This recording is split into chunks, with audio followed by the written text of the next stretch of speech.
اس کے بعد اللہ رب العالمین نے فرمایا ان الذین آمنوا والذین ہادوا والصابئین والنصارى. النصارى یہ کون ہیں؟ یہ عیسیٰ علیہ السلام کی ملت ہیں، عیسیٰ علیہ السلام کے دین کے تابعدار ہیں. ان کو النصارى کیوں کہا گیا؟ اس اعتبار سے کہ قرآن مجید میں ان کو انصار کہا گیا ہے. وہ جو آیت کریمہ ہے نا سورۃ الصف کی بالکل آخری آیت کریمہ، یا ایھا الذین آمنوا کونوا انصار اللہ کما قال عیسی ابن مریم للحواریین من انصاری الی اللہ قال الحواریون نحن انصار اللہ.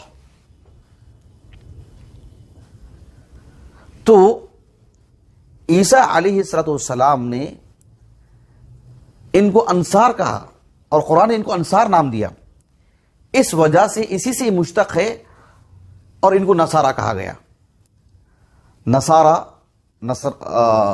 نصران سے جس طرح سے سکارا سکران کی جمع ہے، نشاوا نشوان کی جمع ہے، ویسے ہی نصران کی جمع آتی ہے النصارہ. ابن کثیر رحمہ اللہ نے کہا کہ اس وجہ سے بھی ان کو النصارہ کہا گیا لتناصرہم فیما بینہم، ان کا آپس میں ایک دوسرے کی مدد کرنا، ایک دوسرے کا تعاون کرنا، ایک دوسرے کی تائید کرنا، اس وجہ سے بھی ان کو کہا گیا ہے کہ النصارہ. متعدد وجوہات ہیں کہ یہ تسمیہ، وجہ تسمیہ کیا ہے، کس وجہ سے ان کو النصارہ کہا گیا ہے. اتنی بات تو یہاں میں آپ کو ذکر کروں گا، زائد بات اس سے ایک ہٹ کر کے، کہ ان کو کہا جائے گا النصارہ. آج بھی جو عیسیٰ علیہ السلام کے نام پر ان کو معبود مانتے ہیں عیاذاً باللہ، ان کو ابن اللہ کہتے ہیں عیاذاً باللہ، اور اللہ کے رسول علیہ السلام کی نبوت کا اعلان ہو جانے کے بعد، اللہ کے رسول کی بعثت کے بعد، آپ پر نازل کیے گئے قرآن کے بعد، آج ویسے تو 1400 سال ہو گئے ہیں، اس سے زیادہ عرصہ ہو چکا ہے، تو جو بھی آج لوگ اس نقطہ نظر پر ہیں انہیں نصارہ ہی کہا جائے گا، انہیں مسیحی نہیں کہا جائے گا. عیسیٰ علیہ السلام ہی کو المسیح کہا جاتا ہے. مل مسیح ابن مریم الا رسول، سورۃ المائدہ میں اللہ نے کہا. یہ بات میں نے کیوں ذکر کیا ہے یہاں پر؟ شیخ عبدالعزیز ابن باز رحمہ اللہ سے یہ بات منقول ہے، ان کے جو مجموع فتاوی ہے اس میں غالباً میں سمجھتا ہوں جلد نمبر 5 بالکل اواخر میں شیخ عبدالعزیز ابن باز رحمہ اللہ نے ایک سوال کے جواب میں کہا کہ ان کو نصارہ ہی کہا جائے گا جو قرآن نے ان کو نام دیا ہے، ان کو مسیحی نہیں کہا جائے گا. وقالت الیہود لیست النصارى علی شیء وقالت النصارى لیست الیہود علی شیء، سورۃ البقرہ کی آیت کریمہ ہے. ویسے قرآن مجید میں ان کو جہاں بھی ان کا ذکر ہوا ہے النصارہ کے طور پر. عیسیٰ علیہ السلام کے خالص جو آپ دین لے کر کے آئے یہ اس پر قائم تھے تب بھی، اور اس میں جب تحریف ہوئی ہے اور جب وہ منسوخ ہو چکا ہے پھر بھی کوئی اس پر جمع ہوا ہے تو اس کو بھی نصارہ ہی، ان کو بھی نصارہ ہی کہا جائے گا، نصرانی کہا جائے گا، ان کو مسیحی نہیں کہا جائے گا.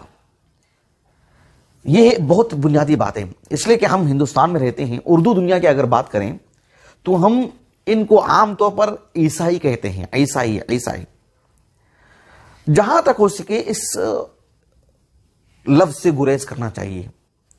وہ عیسیٰ علیہ السلام کے نام پر جیتے ضرور ہیں، ان کے نام پر عقائد انہی کے نام پر منسوب کر کے رہتے ہیں، لیکن وہ اصلاً عیسیٰ علیہ السلام سے ان کا تعلق نہیں ہے، وہ عیسائی نہیں ہے، وہ مسیحی نہیں ہے. لیکن ہمارے پاس یہ لفظ بہت غالب ہے، بچنا بھی آسان نہیں ہے. کبھی اس قدر ہم مغلوب ہیں اس لفظ کے ذریعے سے. ہم یہی کہتے ہیں کہ یہودیت و عیسائیت، یہودیت و نصرانیت کہتے ہیں، لیکن الگ سے عیسائیت بھی کہتے ہیں. عیسائیت ایک موضوع کے طور پر ہم کہتے ہیں کہ ہم ایک عیسائی سے ہماری ملاقات ہوئی. نہیں، یہ کہنا چاہیے کہ نصارہ ایک نصرانی سے ہماری ملاقات ہوئی، وہاں نصارہ رہتے ہیں، یہ نصارہ کا موقف ہے، یہ نصارہ کا نہج ہے. مناسب یہی ہے کہ اس لفظ سے گریز کیا جائے.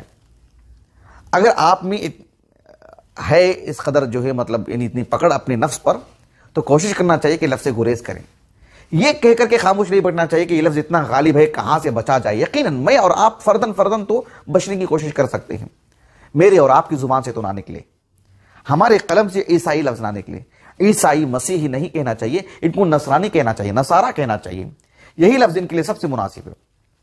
اس لیے بھی کہ ابن کثیر رحمہ اللہ نے کہا کہ اس وجہ سے بھی ان کو نصارہ کہا جاتا ہے کہ ایک علاقہ تھا ناصرہ نام کا، وہاں پر یہ پڑاؤ ڈالے تھے، تو اس وجہ سے بھی ان کو نصارہ کہا جانے لگا. کسی بھی مناسبت سے ہو، ایک نبی کے نام پر بہرحال ان کو عیسائی یا جو ہے مسیحی نہیں کہا جائے گا، ان کو نصرانی کہا جائے گا، نصارہ کہا جائے گا. قرآن نے بھی اسی سے ان کو موسوم کیا ہے، اور اسی پر ہم کو یعنی اسی پر قائم ہونا چاہیے، اسی پر اکتفا کرنا چاہیے. آج کی اس نشست سے متعلق آخری بات ہوئی کہ اللہ رب العالمین نے سورۃ البقرہ میں بیان فرمایا ان الذین آمنوا والذین ہادوا والنصارى والصابئین. صابئین کو نصارہ کے بعد ذکر کیا، جبکہ یہاں سورۃ الحج میں اللہ تعالیٰ نے کہا ان الذین آمنوا والذین ہادوا والصابئین والنصارى. نصارہ سے پہلے صابئین کا ذکر کیا ہے.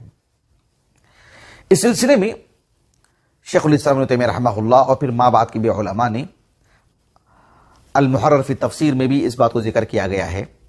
وہ یہ ہے کہ سورۃ البقرہ میں الصابئین کو نصارہ کے بعد ذکر کیا گیا ہے. وہاں اس بات کا لحاظ کیا گیا ہے فرق مراتب کے طور پر کہ موسیٰ علیہ السلام کے بعد عیسیٰ علیہ السلام، اور عیسیٰ علیہ السلام پر بھی اللہ نے کتاب نازل کی، لیکن چونکہ الصابئین وہ ہیں جن کے پاس لیس لدیہم کتاب، ان کے پاس کوئی کتاب نہیں ہے. وہ تھے توحید پر قائم، لیکن کوئی کتاب نہیں ان کے پاس کوئی رسول نہیں آئے، کوئی کتاب نہیں ہے آسمانی طور پر ان کے پاس. تو رتبہ کے اعتبار سے، مرتبہ کے اعتبار سے وہ نصارہ سے کم ہیں. اس وجہ سے ان کو بعد میں ذکر کیا گیا.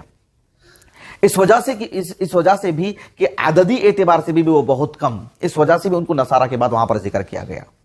جبکہ یہاں سورۃ الحج میں ان الذین آمنوا والذین ہادوا والصابئین والنصارى کہا گیا. یہاں زمانے کا خیال کیا گیا، اس لیے کہ نصارہ سے پہلے ان کا وجود ہے، صابئین کا، اس وجہ سے ان کو مقدم رکھا گیا ہے. جبکہ سورۃ المائدہ میں دونوں چیزوں کا خیال رکھا گیا، یعنی لفظ کے اعتبار سے بھی تقدیم اور معنوی اعتبار سے بھی تقدیم. اس لیے وہاں پر جو ہے الصابئون حالت رفع میں ہے. یہ کچھ باتیں تھیں اس نشست سے متعلق. میں اپنی بات کو ختم کرتا ہوں. اللہ رب العالمین سے دعا کرتے ہوئے کہ اللہ تعالی ہمیں مخلص بنائے، سعادت مند بنائے، اللہ کے دین پر قائم رکھے. اللہ تعالی ہمارے اس نشست کو ہمارے اساتذہ، ہمارے والدین، ہمارے کل معاونین، ہمارے مشاہدین اور ہمارے اہل خانہ ہمارے لیے ذخیرہ آخرت بنائیں. ہمارے ہود کو اللہ سبحانہ وتعالی حافظ قرآن بنائیں. اللہ تعالیٰ کے دین کا اللہ تعالیٰ ان کو علم عطا کرے. اللہ سبحانہ وتعالی الراسخین فی العلم میں اللہ ان کا شمار